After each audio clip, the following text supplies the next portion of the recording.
Hello, everyone, and welcome to the second webinar series of European Students for Liberty. I'm Nick Roskams. I'll be the moderator this evening. And please allow me to introduce ESFL to those of you who maybe are not as familiar with us. ESFL is a spin-off of Students for Liberty in the US, which started in 2008. And we got started in 2011 with a European executive board. And our goal is to provide backup and support for student organizations and students throughout Europe. We do this via a variety of ways, through free books, these webinars, of course, conferences, and all kinds of resources that we try to bring to students around Europe. If you want to learn more about ESFL and SFL in general, feel free to visit our website at studentsforliberty.org, where you can learn a lot more about what we are doing. And of course, we're always interested in libertarian students, libertarian student groups who could use our assistance. If there's anything we can do for you, we are at your service, so feel free to contact us.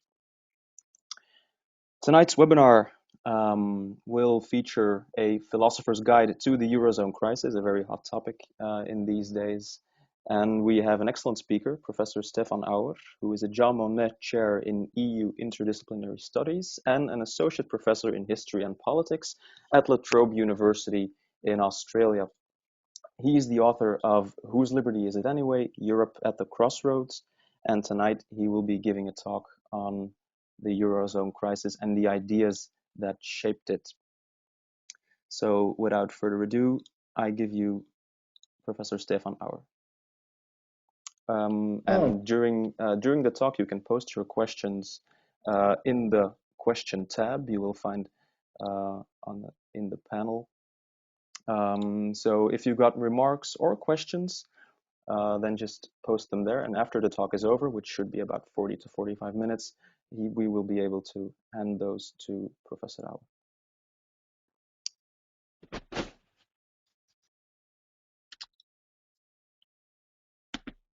Professor, you have the floor. Okay, here I am.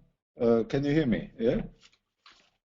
Thanks, Nick, for your kind introduction, and thank indeed for inviting me and organizing all this. It's an exciting opportunity for me. I must admit that I've never presented a webinar, so this is all new to me. Nick mentioned that I'm based at La Trobe University in Melbourne, but I'm giving this talk from Helsinki. I'm in Finland on a research trip. And this is just as well, because the time difference would be very bad if that was happening from Melbourne. But I'm still a bit jet lagged. I only arrived yesterday, so I hope I'll do okay. I'm delighted to have this opportunity to talk to you, because I share your passion for liberty. So I think the entire organization is an excellent idea. As someone who grew up in a communist country, I grew up in communist Czechoslovakia, I never take liberty for granted, and neither should you. But I'm going to talk about the Eurozone crisis, and I want to present you with a couple of reflections that are inspired by some of the influential philosophers that shaped my thinking about politics. The Eurozone crisis, you see, is not just about economics, though economics matters a great deal. To my mind, what Europe is facing is the most profound crisis of European democracy, both at the EU level and at the national level. The way in which this crisis is addressed or not addressed will decisively shape future Europe. So what I want to ask in this presentation is what we can learn from a handful of philosophers about the current crisis and its likely outcome. And I do not have any kind of ready-made answers. I don't even claim all that much expertise on all the thinkers I'll mention. I simply want to invite you to think about the EU's problems from various perspectives that some of the best minds developed over the last 3 centuries or so. So I'll start with a very brief overview, something like 3 centuries of political thought in 3 minutes on 3 slides, and discuss in eternity, so that's nothing but ambitious. And then I will discuss in more detail about the current challenges. But you have to be forgiving. That is, the survey I'll present you with is rather schematic and somewhat superficial. It is to set the scene. So here are the first 2 characters I want to introduce. I mean, you will all have heard about Thomas Hobbes and Jean-Jacques Rousseau. I think they are useful for us today because of the conflicting views about sovereignty. Now, I grouped them together even though they are not contemporaries, but they had influential views on sovereignty and international order. Hobbes, of course, is famous for his Leviathan, in which he conceived sovereignty as indivisible. This was one of his key insights. Facing a massive crisis, that was the English Civil War, he pondered the importance of authority. And the solution he came up with might not be all that palatable to us today, but it has its own compelling logic. To prevent anarchy and perpetual war, Hobbes argued you need a Leviathan that is more powerful than anyone or any group of people within a state. So for Hobbes, sovereignty was indivisible. Jean-Jacques Rousseau saw it differently, of course. He contemplated already in the 18th century the possibility of sovereignty shared, which is, of course, something that the EU prides itself on now. And then in terms of international order, for Hobbes, you could, you could ensure peace within a country once you accept the power of the sovereign. But as for the international order, that will always be characterized by anarchy and the proclivity to war, while for Rousseau it was possible and desirable to establish an international order that would lead to something like an eternal peace. Which brings me to the next duo that I want to introduce, and that is Immanuel Kant, and I contrast Immanuel Kant with Niccolo Machiavelli. And again, you see they are not contemporaries, far from it. They are about 3 centuries apart, but their conflicting views about political legitimacy and political authority, again, have been influential to this day. So I talked about Rousseau and his idea of shared sovereignty and the possibility of eternal peace. But of course, it is Kant who is perhaps better known as the author of the Perpetual Peace and as that classic liberal thinker who contemplated the possibility of peace between republics. You see, Rousseau understood that there are limits as to how much that ideal can be accomplished, because he knew that rulers were going to be selfish and therefore would not necessarily pursue what is in the interest of the people. And Kant dealt with that problem by talking about the peace amongst republics. So for Kant, it is possible and desirable to have political legitimacy derived on the basis of people consenting to being ruled, and the rule of law is important for Kant. In contrast, Machiavelli is less optimistic about that possibility, and he believed that the most effective and lasting rule can be accomplished through power that is based on the threat of violence. So while for Kant, political legitimacy must be based on consent of those who are ruled, Machiavelli believed that the man was fickle, and to base one's rule on popularity is a doomed enterprise. Bribing the people with gifts costs money, and sooner or later rulers would run out of money and will be neither loved nor respected, which again is something that has resonance with contemporary crises in Europe. I'll come back to it. So for Machiavelli, a prudent ruler relies on fear rather than love, because love is unsustainable as an emotion in politics. As I said, this is very schematic, and we can discuss it further later on, or I will develop it further in my written work, but this is just to set the scene. And the scene for the conventional story of European integration. But let me just give you one more quote by Rousseau that goes back to 1756, and there Rousseau sounds almost prophetic. Realize this commonwealth of Europe for a single day, and you may be sure it will last forever. So fully would experience convince men that their own gain is to be found in the good of all. This is the idea of perpetual peace that Kant basically developed later on, that in a commonwealth of republics where people rule themselves, they also realize that it is in their interest to live peacefully with their neighbors. And once that is made possible, then it will last forever, Rousseau said. Again,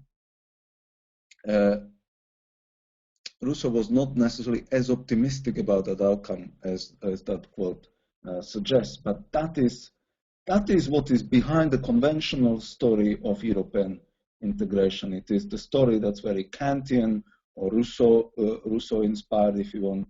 And that's the way that the story has been presented also by contemporary thinkers like the German philosopher Jürgen Habermas, who likes to view the EU in that way. And in good times, this story is plausible.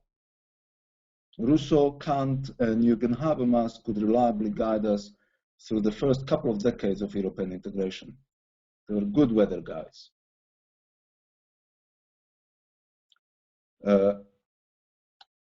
But the times are more difficult now, and I think we will need other guides that are introduced.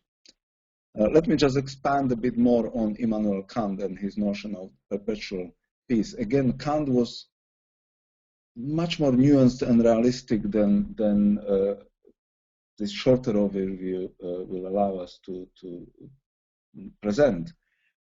But one of the things that even Kant was worried about was that too much centralization is not desirable, that in fact it can be dangerous. And that is why what he advocated was a Völkerbund, not a Völkerstaat.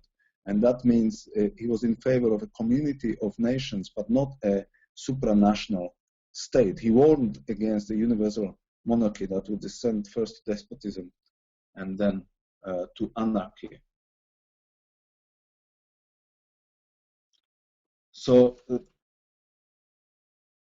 even Kant was much more wary of the feasibility of this project than is commonly recognized.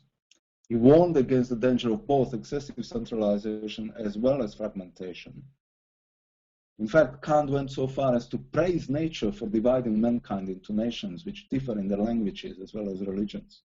Such diversity will prevent them from melting into one large and unyieldly universal monarchy, or the universal monarchy, which is bound to descend first to despotism and then to anarchy.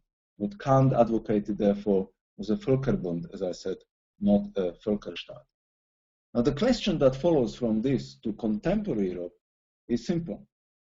How much unity is desirable for the EU to work?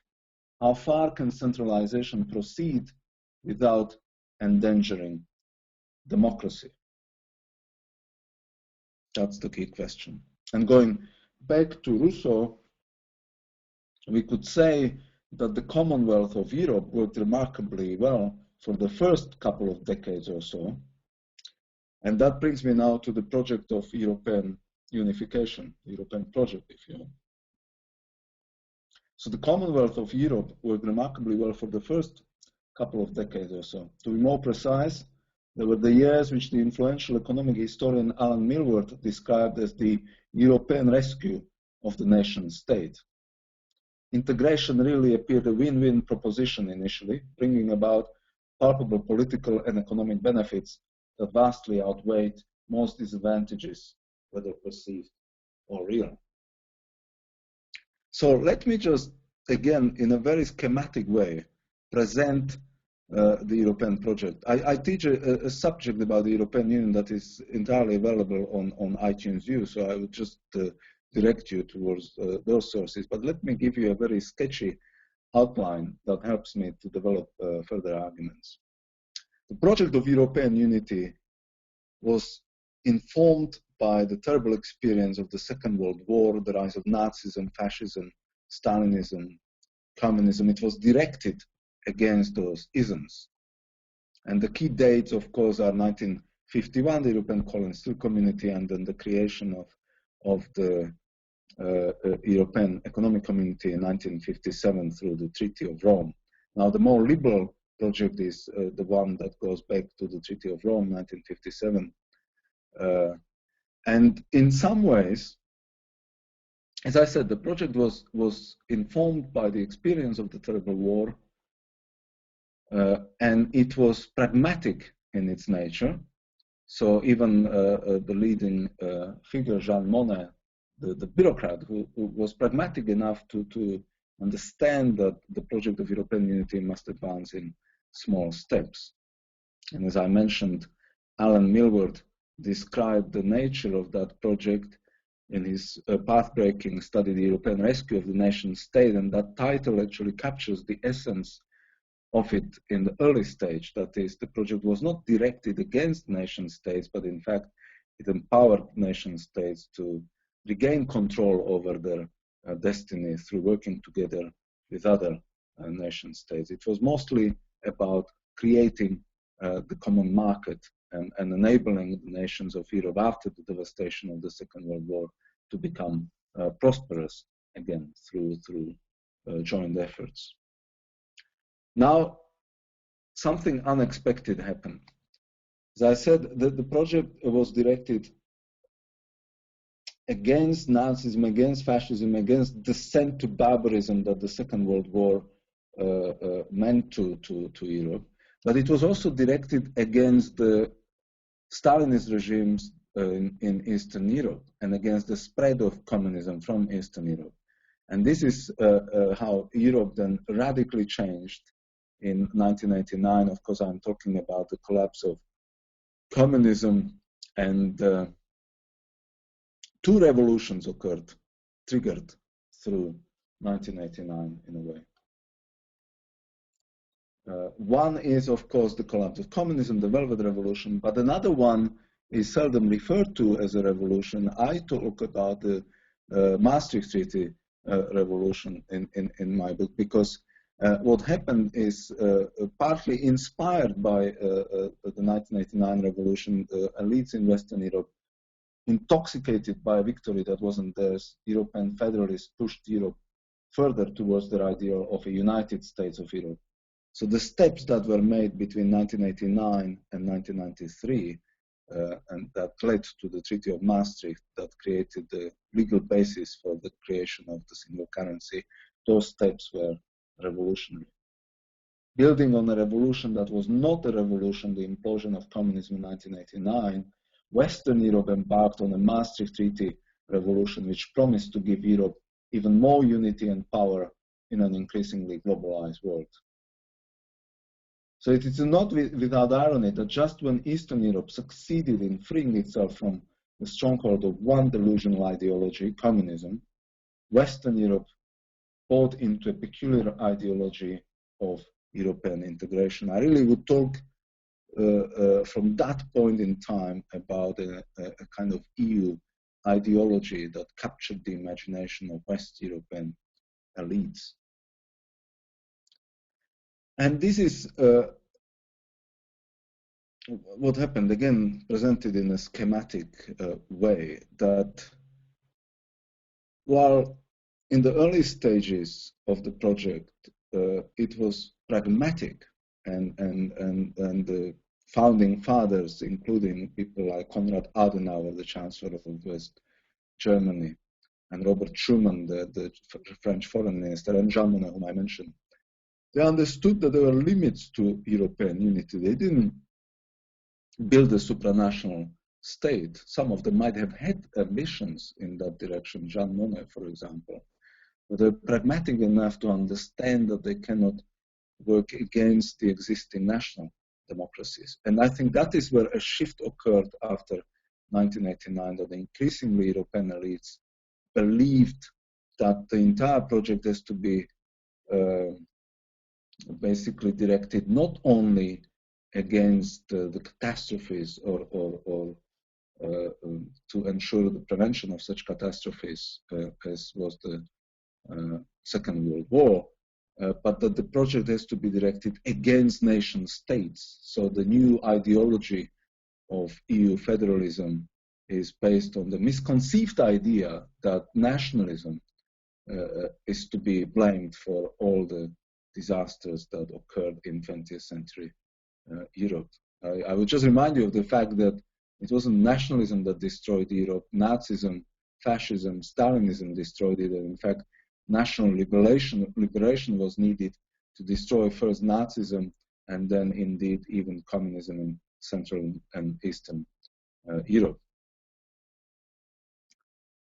So the idea that nationalism was bad and nation states need to be somehow surpassed led to the introduction of the single currency, which was meant to accelerate that process.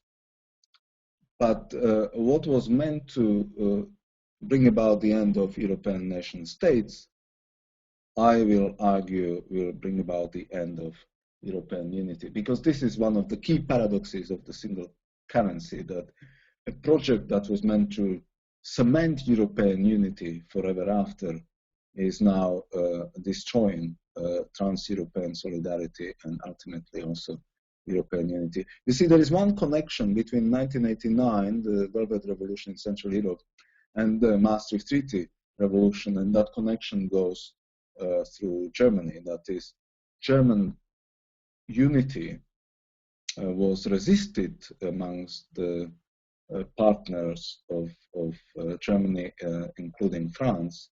And so a trade-off was negotiated, as you probably know, between France and Germany, between Helmut Kohl and President Mitterrand, where Germans were asked to give up on their beloved German mark. In exchange, French accepted German unity. Now, what Germans were promised was, of course, that they would get a currency that would be as strong, as dependable, as reliable as German mark used to be. And the German Bundesbank was meant to have the qualities, sorry, the European Central Bank was meant to inherit the qualities of the German Bundesbank, that is, that it would be apolitical, independent, and committed to price stability. And that is, of course, what is now being undermined.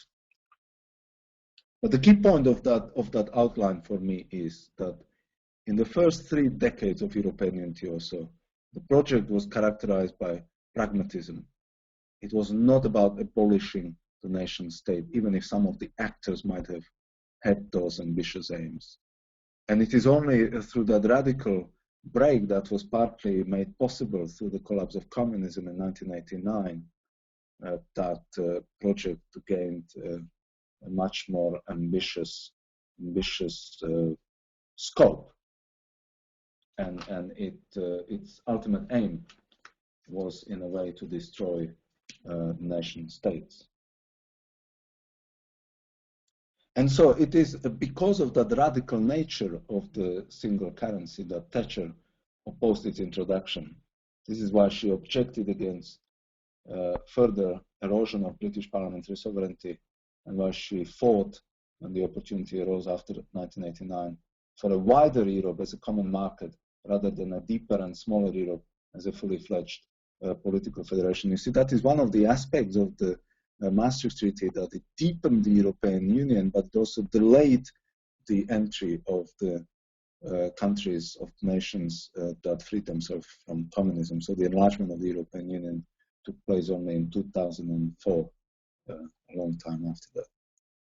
So Europe faces a massive crisis. And this is why we no longer we can no longer rely on Kant, Rousseau, and Habermas. In exceptional times, we need thinkers who thought about exceptional times. And that is when I invoke the ghost of Carl Schmitt. And I introduce you to the last couple in my presentation, and that is Carl Schmitt versus Jürgen Habermas. I already mentioned Habermas, but I didn't talk about Carl Schmitt. There are 2 titanic figures, if you want, in German political thought. And again, as a schematic kind of contrast between the 2. So as I said, until recently, when the EU appeared to be the United States of Europe in the making, it made sense to read thinkers like Kant and Habermas. The project was meant to be driven by the ideals of cosmopolitan citizenship and perpetual peace through conversation. No longer. The times are no longer good, and we need Hobbes, Machiavelli, and Carl Schmitt to come to grips with what's going on.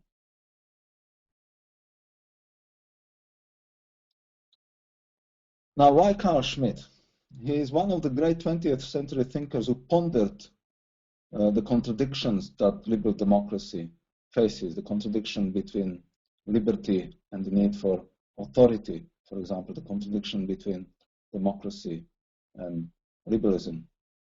Carl Schmitt understood that at the heart of politics was conflict. Jürgen Habermas is trying to move away from conflicts through his concept of the communicative reason. Carl Schmitt understood that ultimately politics is above law, while for Jürgen Habermas, as a good Kantian, Rechtsstaat was above politics.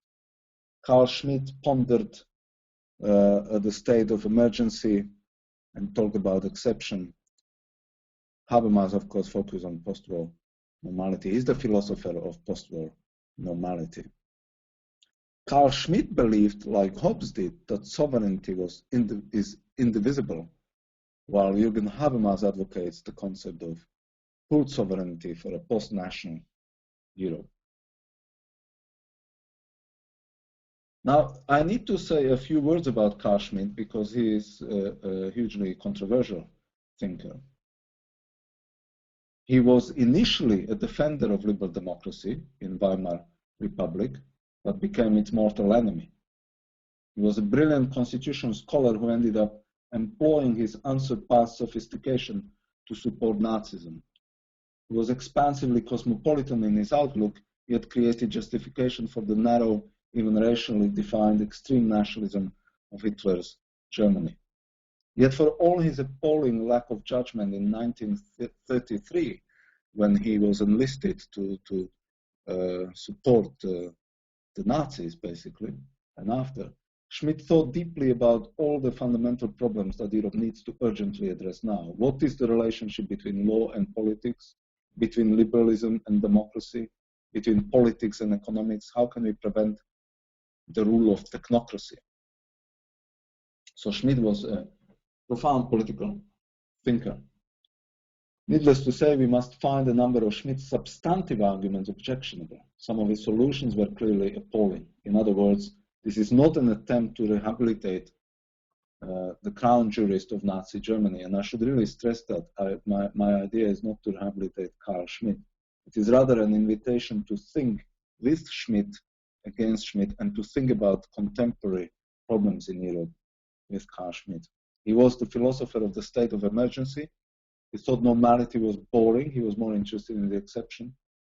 Does anyone doubt that Europe faces exceptional challenges? Of course it does. So as I said, Carl Schmitt, to my mind, is becoming more interesting as a thinker and potentially much more useful for us when we ponder the problems of Eurozone.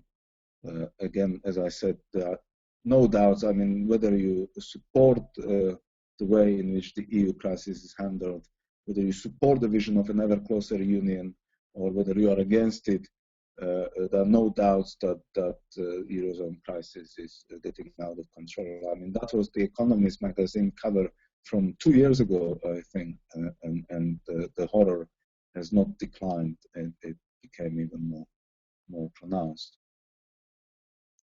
So this is why Schmitt is important for us.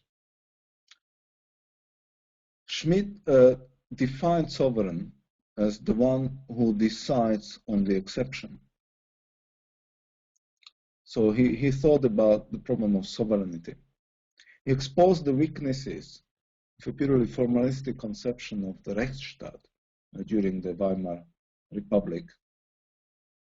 And he believed that a constitution is the expression of the political community of a nation. I mean, again, that is just a very schematic outline of some of the key points of Carl Schmitt. There is an excellent book by Jan Werner Müller that was published, I think, just last year, that deals with the political ideas in 20th century Europe, but also deals in great detail with German experience. And one of the key ideas that Miller presents there is the idea of constrained democracy. That is, Europeans, particularly in Germany, after the Second World War, the German elites realized that well, they learned the lessons from the collapse of Weimar Republic, and they accepted that there must be constitutional constraints on democracy. That is a strange feature of German post-Second World War political culture, or in fact the political system that was created there, that it has, if you want, institutionalized suspicion of the people, and for a good reason. For example, referendum in Germany is unconstitutional because Germans had such bad experience with referendum during the Weimar Republic.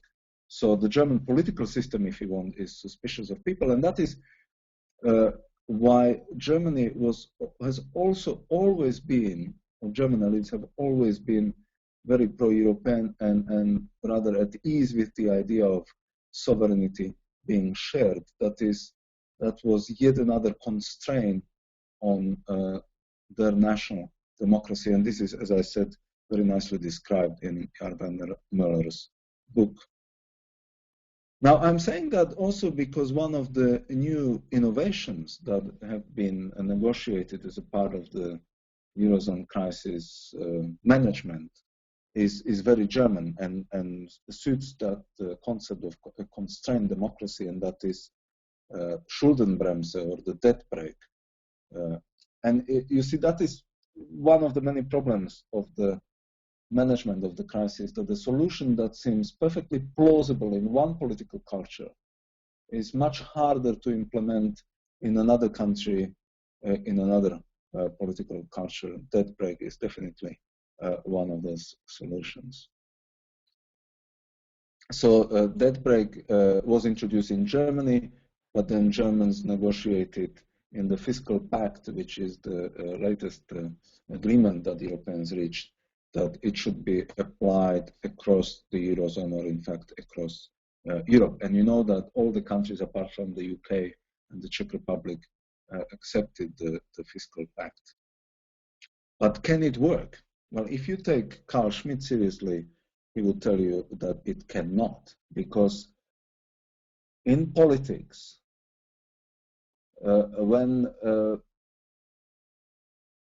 in politics, a situation in the case of emergency arises where countries, political leaders no longer respect the rules of law, right? This is something that Germans should understand better than anyone, precisely because of their experience with the Weimar Republic, precisely because of the insights that Carl Schmitt developed back then, but partly because of German experience with post-war, post-Second World War normality and political stability that was based on a very strong commitment to the rule of law.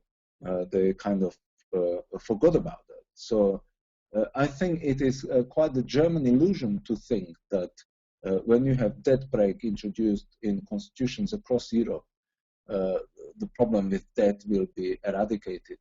Politics doesn't work like that. It's simple as that. Now, I mentioned already that Carl Schmitt describes sovereignty, or sovereign, as the one who decides on the exception. That's a profound statement, and I think it is profoundly relevant for us today. In some ways, you could ask yourself, or the entire management or mismanagement of the Eurozone crisis is about the location of sovereignty. Who is sovereign in the current crisis?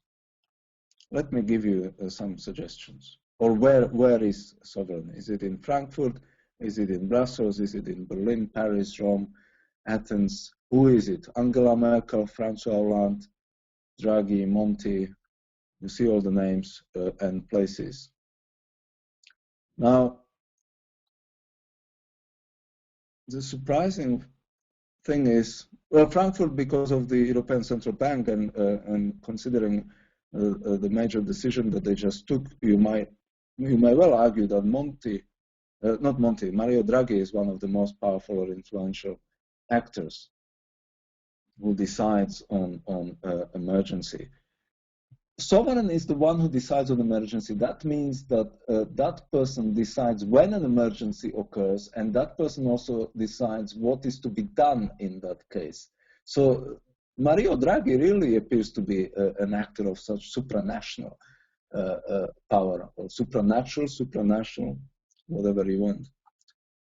Yet, right now, it's more like sovereignty lies in Karlsruhe, because that is the seat of the German Constitutional Court. And it's rather unfortunate that I'm presenting this just the night before the decision will be announced about the constitutionality of the European Stability Mechanism and the Fiscal Pact, because complaints were made about it being incompatible with the German constitution.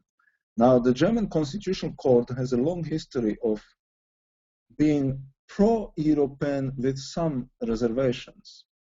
So the first two decisions are called Solange I, Solange II, because they say that whatever steps the European Union took towards an ever closer union, they are fine and compatible with the project of European unity, as long as they do this and that. Yeah. Again, I can't go into much detail. This is just, again, a schematic outline. But the key decisions that are important still today are the Maastricht Treaty decision and the Lisbon Treaty decision. And if the court says, as is likely to do, that the European Stability Mechanism is fine, then they will have to contradict what they stated in the justification of the Maastricht Treaty decision, when they stipulated clearly that it must remain within the power of the Bundestag, the German parliament, to decide on areas that matter to Germany, that are of utmost importance, like finances. And of course, the European Stability Mechanism undermines that capability significantly. And the key issues that were decided on in all these decisions is who is the folk, who are the people that legitimize the German political system, and that's a very Schmittian question, actually. And how long is eternity? Now, this is a funny idea that, again, is Schmittian in its nature. That is, Carl Schmitt understood that the weakness of Weimar Republic and the constitution that it had consisted in it not being clearly, explicitly enough about the ultimate value that underpins that republic. And this is the lesson that the drafters of the post-Second World War German constitution learned. So they made a very clear, unambiguous, and a very strong commitment to the fundamental political value that underpins the Federal Republic of Germany, West Germany, and that was the commitment to democracy. That is the so-called eternity clause in the German constitution, that is in the Article 79, that states explicitly that there mustn't be any changes ever made to the basic political system that West Germany, the Federal Republic of Germany, or the Unified Germany has created. Now, the funny irony of the eternity clause is that the eternity clause is contained in the Grundgesetz, which is the basic law. Germany still doesn't have a constitution. It is only a basic law that was meant to be then abolished and replaced with something more permanent, was Germany was to be reunified. So the idea was that there would be a new constitution for a new Germany. But that didn't happen when Germany unified. Instead, an article was included in the German constitution that made even a stronger commitment to Europe, Germany's commitment to Europe, than was initially the case. The funny thing is that if the court decides tomorrow, announces tomorrow at 10 a.m. on September the 12th, 2012, that the European Stability Mechanism is not compatible with the German constitution, the only avenue that German politicians have that they can pursue if they want to continue in the Eurozone rescue policies is to give Germany a new constitution for which a referendum would be required. So the German Constitutional Court, perhaps, is the sovereign in the European system right now. Now, I said that the consideration of where sovereignty is a handy tool of pondering where Europe is at, or what is Europe's future, or how the Eurozone crisis can or shall be dealt with. Because those people who argue that the only way to overcome the current crisis is to turn Europe into a true federation, a United States of Europe, are basically arguing that sovereignty has to move from nation states to Brussels, or wherever they want to locate it, to a supranational body, whether it be European Commission, European Central Bank, whatever, a supranational organization. I don't think that that solution is desirable. I don't think it's workable. I don't think it is going to help Europe.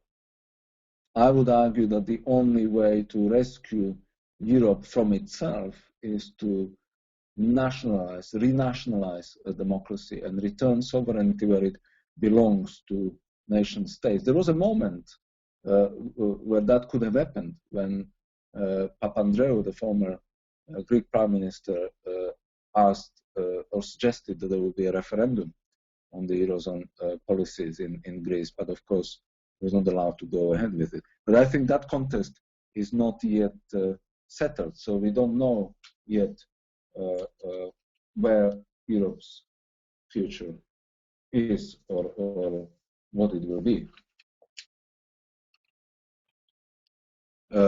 I think what is clear, though, is that the policies that have been implemented so far have not worked.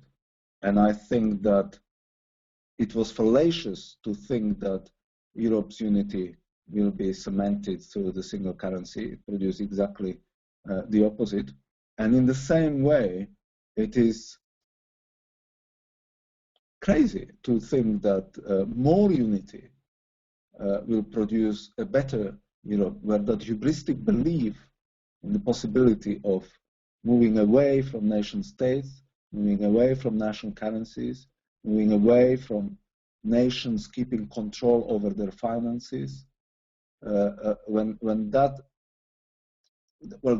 belief will basically destroy Europe. Which brings me to Margaret Thatcher, who was proven right. You remember, I said she objected against the single currency. And whoever studied the development when the Maastricht Treaty was negotiated and the British objections against it would have made the same conclusion, well, if not 20 years ago, then at least 2 years ago. I started actually writing opinion pieces for the Australian newspaper more than 2 years ago, and I argued already then that it was the most profound crisis Europe faced, and that in order to rescue European unity, the European elites needed to abandon the failed project and focus on the restoration of European unity rather than focusing on the preservation of the single currency that is ultimately destroying Europe's unity. The funny thing is, though, that even Angela Merkel was proven right, but in a way that she didn't intend. She has said repeatedly that if the euro fails, European unity will fail too. Well, that is becoming a self-fulfilling prophecy, because the euro failed already 2 years ago, or if you want, it was never going to succeed. It was obvious for Thatcher and others that it was a failed project from the moment it was conceived. But so what Merkel says is becoming a self-fulfilling prophecy, because the euro has failed, and the European elites, instead of trying to restore European unity, waste their political capital, and have wasted a tremendous amount of the political capital and an insane amount of money on a project that is doomed. So there we are. I have one more slide. EU's demise in 7 steps.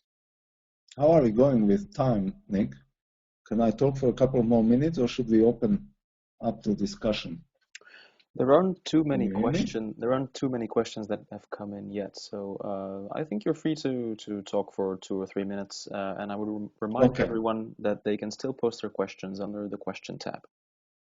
Okay. So here we go. EU's demise in 7 steps. Eurozone crisis has accelerated Europe's economic decline. I mean, Europe has declined globally for the last 10 or 20 years. That is the proportion of the global GDP. Europe's proportion has become smaller. But the problems of the Eurozone have accelerated economic decline, and that has direct implications, of course, on democratic legitimacy. That is, democratic governments find it difficult to maintain political authority, both at national and EU level. That leads to the rise of populism and extreme nationalism. Now, the Eurozone crisis management has failed abysmally. I mean, one thing that I think was obvious already 2 years ago, but it's becoming even worse, is that the material interests of the member states are on a collision course. So what seems like a good idea, say Mario Draghi's policy, ECB's action, what might seem as a good idea for Spain, Italy, Greece, in Germany is perceived as a very bad idea, and that is because the material interests of most Germans are on a collision course with the material interests of Spaniards. Now, what I haven't talked enough about, and I should have, because I wanted it to be about Carl Schmitt and his understanding of the way in which law and politics interact, is that any number of steps that were taken throughout the Eurozone crisis severely undermined what Germans call the Rechtsstaat, and what in English can be translated loosely as the rule of law. Rechtsstaat is more clearly defined than the rule of law, because the word also has the word Staat in it, so that is a state that is underpinned by the rule of law. And the EU, from the outset, was conceived as a supranational state of law, influenced to a large extent by Immanuel Kant.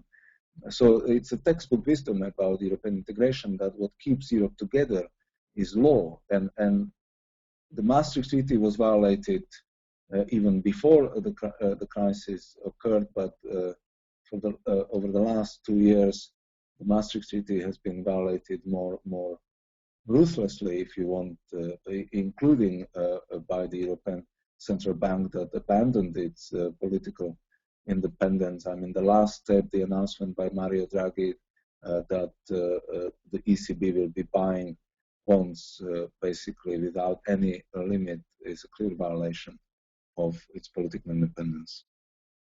And that leads to the destruction of European solidarity. I mean, the talk about transnational solidarity is well, really rather hypocritical in a situation where the member states that were more prudent in their fiscal policies have to subsidize those that were more reckless, regardless of their overall GDP. So we are in a situation where my homeland, Slovakia, has to de facto subsidize Greece, Spain, Ireland, Portugal.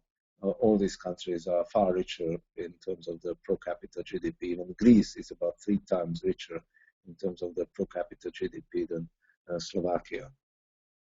And ultimately, that leads to the destruction of European unity.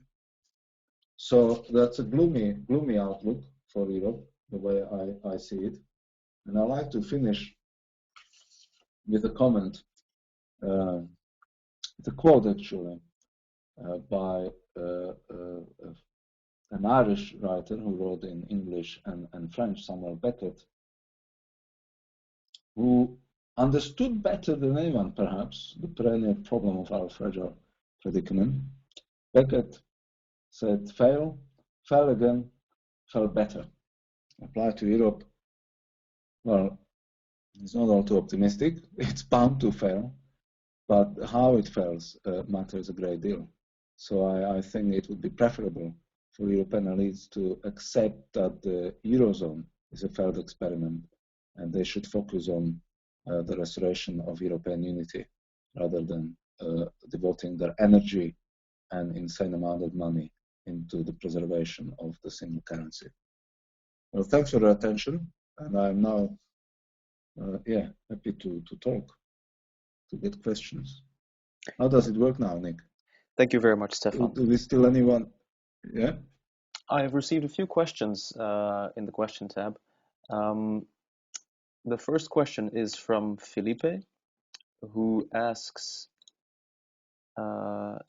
if the EU will become more like a United States of Europe, is there not a layer of government, the national one, which would become redundant, especially in countries like Spain and the UK, where the central government is already an arbiter between the elements which make up the nation? Would it not be logical under a United States of Europe to do away with the government in Madrid, London, etc., and have Edinburgh, Barcelona, Donostia be the capitals of those new countries? So I think this is a hypothetical question. Interesting.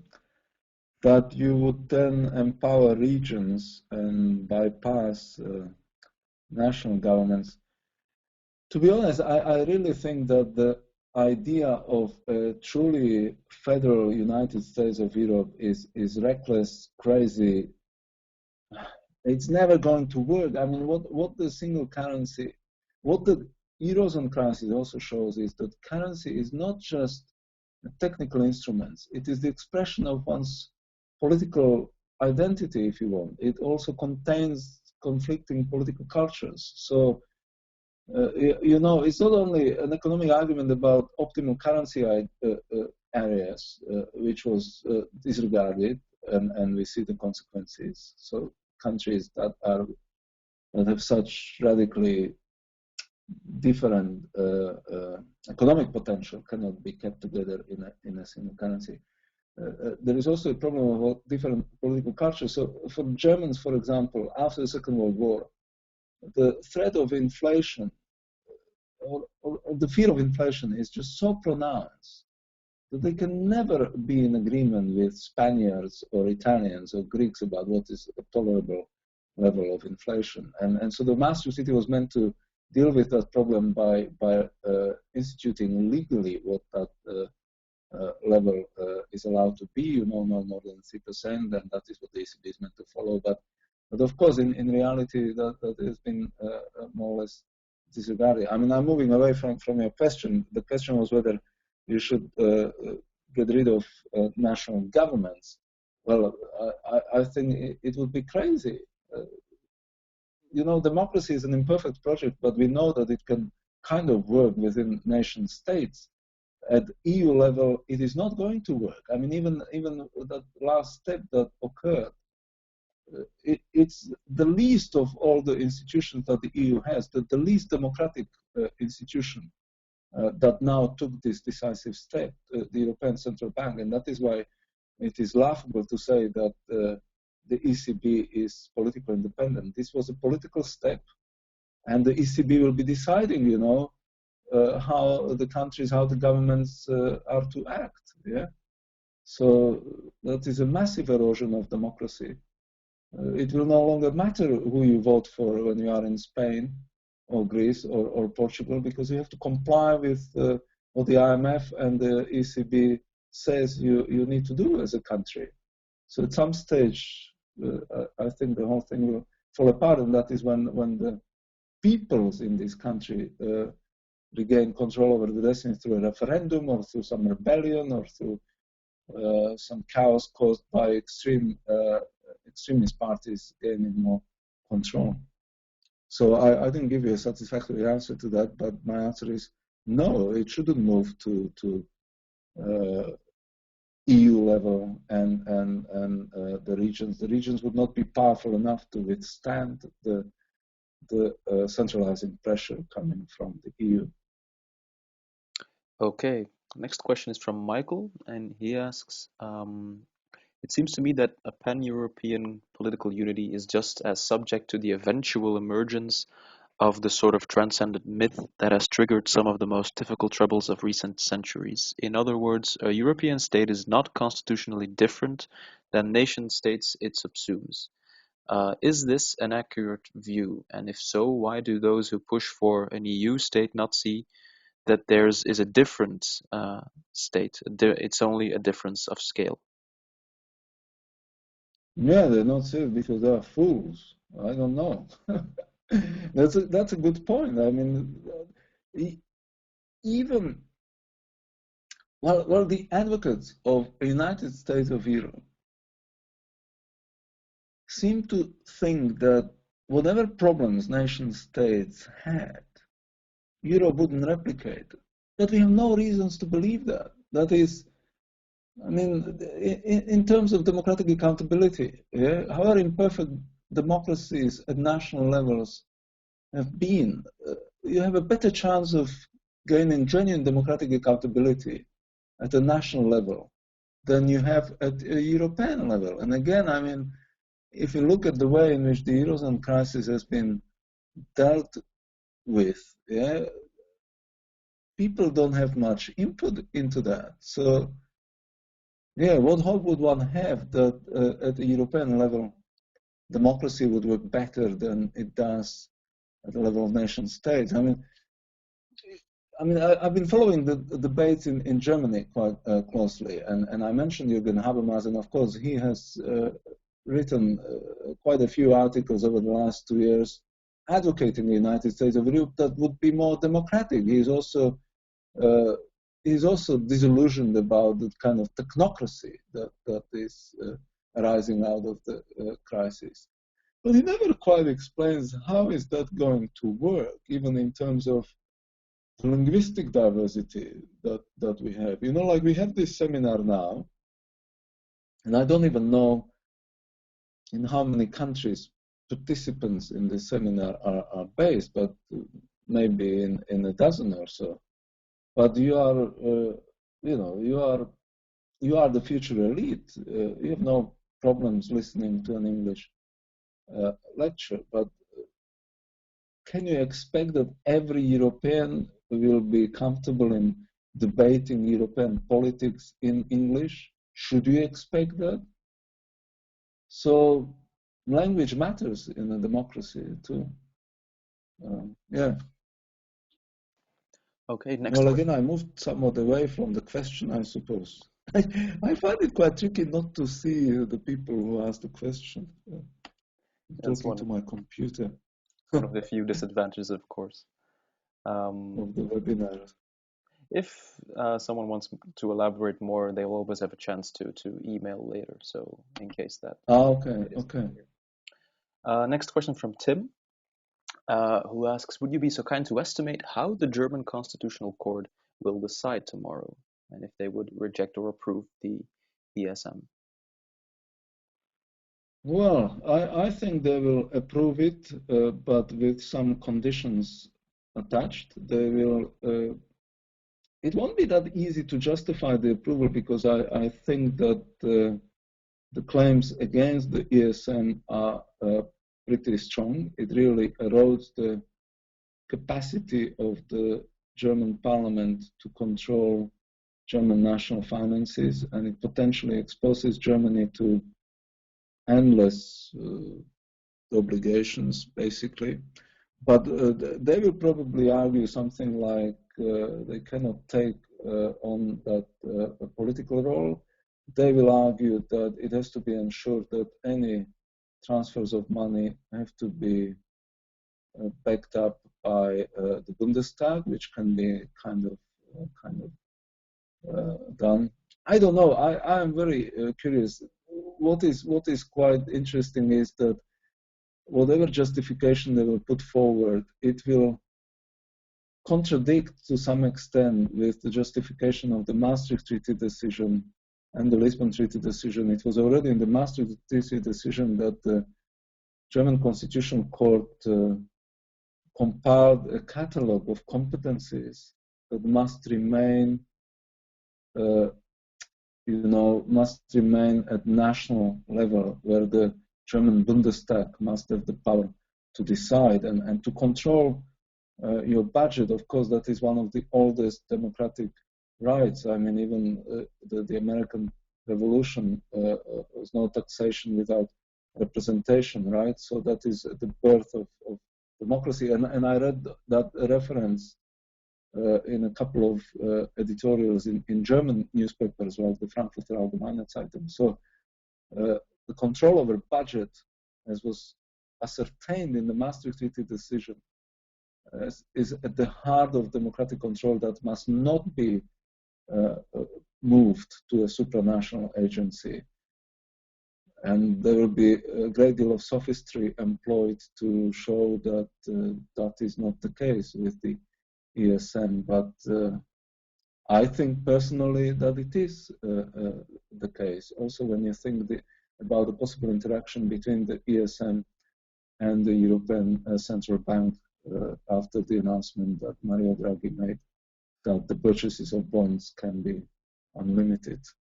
So my prediction is they will say yes, but with some conditions attached, but the conditions won't be perhaps all that difficult to implement. It will be more interesting, of course, if they said no, because I expect that then the markets would go berserk. And if they don't go berserk, then one could say that the ESM is not even needed, because who cares?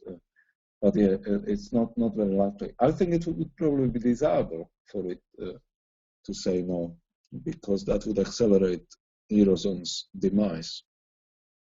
And Germans have that saying that I might misquote. I'm not German by birth. I just live there. I speak some German. But if there is a German listener who can correct me, please do so. There is a saying in German, es ist besser, ein Ende mit Schrecken ist besser wie ein Schrecken ohne Ende. And that means an end with... now I lost my English. I end with disaster is better than a disaster without end. So that's very well put. It will be yes. Next question from Ekin. I'd like to know whether you find the term EU-SSR, that implies that the EU is just another Soviet-style superstructure, whether you find it credible, or would it actually be more accurate or appropriate to compare it to Yugoslavia? Yes, a good question. To be honest, until quite recently, I violently opposed any comparison to USSR. I mean, I grew up in communist Czechoslovakia, as I mentioned in my introductory remarks. And whatever misgivings I have about the way in which the Eurozone crisis has been handled, or whatever frustration I feel about the erosion of democracy across Europe, the EU still consists of 27 democracies. That was not the case with the Soviet Union. So, people in Europe still have much more say in the way in which they are governed. That way, I find the comparison with the USSR really overdrawn. And even former Yugoslavia, of course, was an authoritarian state. It was not as Stalinist in the 80s as was Czechoslovakia, for example, but it was as far from democracy as none of the countries in Western Europe or across Europe are now. But there is a real danger that I think we shouldn't underestimate, that the steps that are being taken are incrementally eroding democracy in Europe. as I said, we should never take liberty for granted. And I think that is also the brilliance of Hayek. I mean, the road to serfdom, to me, is as relevant today as it ever was, because democracy can be destroyed step by step. You don't have to have a communist takeover to destroy democracy. In fact, in Czechoslovakia, in my homeland, after the Second World War, there was a moment in time in February 1948 that was presented in communist historiography as the key moment. But the communist takeover occurred over 3 years, step by step. Hayek's nightmare about central planning leading to the destruction of liberty occurred between 1945 and 48 in Czechoslovakia. It didn't occur in Western Europe, thank God, but you know, it very much occurred in communist Czechoslovakia. And you know, in times of crisis, liberty becomes more fragile, I suppose. So the concern I have is very real, yet I still don't want to go as far as to compare the EU with the USSR. Okay, there are a few questions left, so we'll try to round them up. Try to end at about 15 minutes past, 20 minutes past. Yep. Next question from Julian. Could the subsidiarity principle be important in solving this crisis? And what is your opinion on this principle? Well, subsidiarity principle is excellent in theory and more or less useless in use practice. I remember once I attended a brilliant lecture by Joseph Weiler, who is a very distinguished constitutional scholar,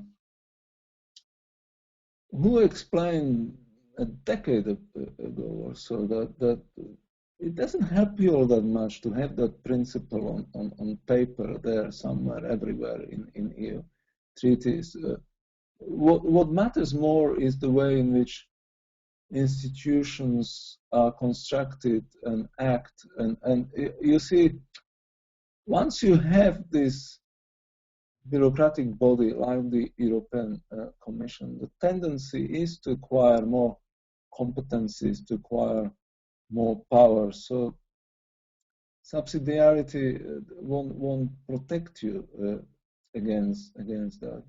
I mean, this is where the contest between the European Court of Justice and the German Constitutional Court is more interesting. I mean, if the German Constitutional Court was courageous enough to withstand the political pressure that is also subjected to and stand up to do what it's meant to do, that is to defend German democracy, then it would get more interesting, and then the principle of subsidiarity would get more real, but I have doubts that will be the case. So, yeah, to talk about subsidiarity is not enough. We would have to have better institutionalized mechanisms in place to make it work.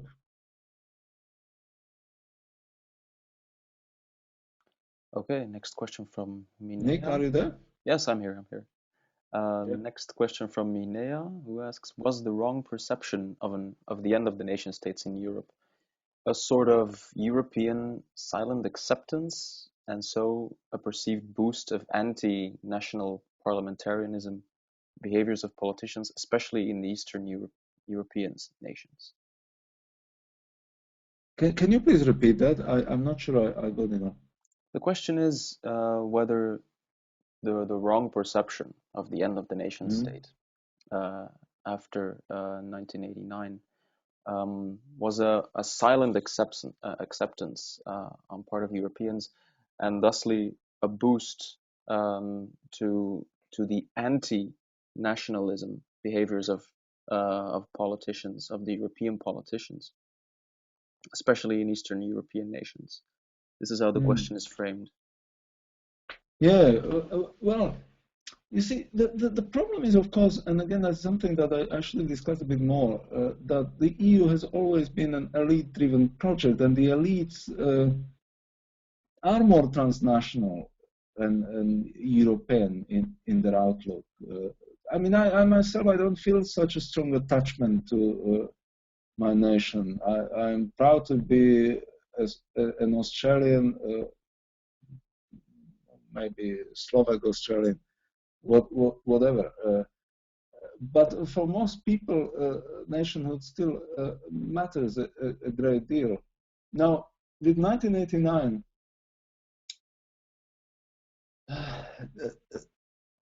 Germans always believed, more than any other nation, German elites actually always believed that the only way for Germany to function is to accept its role in Europe.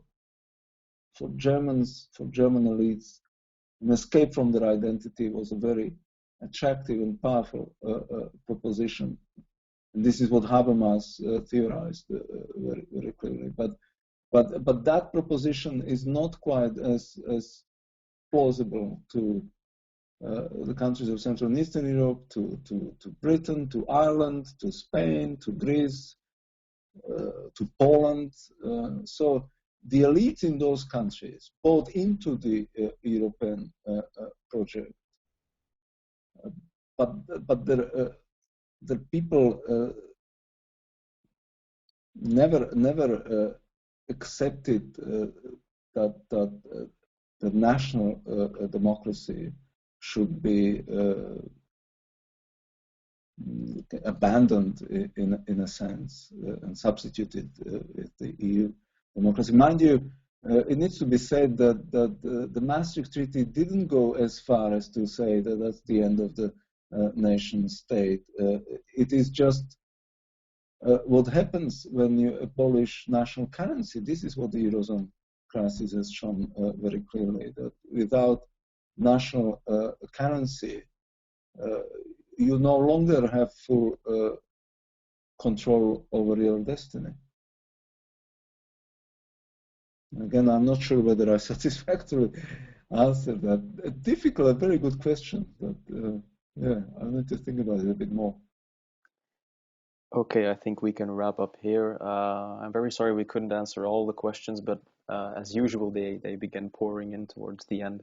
But if you have more questions or want some more information on this topic, feel free to email me at nroskams@studentsforliberty.org.